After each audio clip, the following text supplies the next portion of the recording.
Le comité interne de suivi est l'une des instances de la mise en œuvre du plan national de développement sanitaire et social. Il regroupe des acteurs clés du secteur pour en faire le monitoring autour d'axes prédéfinis. Deux thématiques majeures sont adressées: la continuité des services et l'évaluation des comités de développement sanitaire.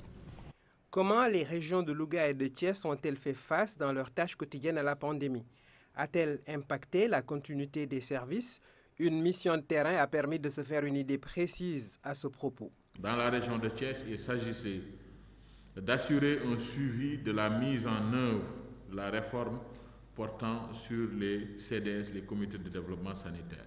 Dans les régions de Saint-Louis et Louga, il s'agissait de présenter les résultats de supervision sur la continuité des services de santé et d'action sociale dans un contexte de Covid-19.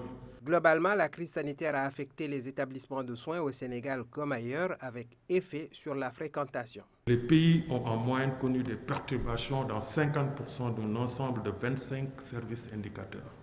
En ce qui concerne les CDS, Comités de développement sanitaire, leur mise en place procède d'une loi votée en 2018. 99% des CDS ont été donc installés. Cette nouvelle gouvernance met l'élu local au centre. Dans les territoires, les CDS vont constituer des cadres de développement de la santé pour le grand bien des populations.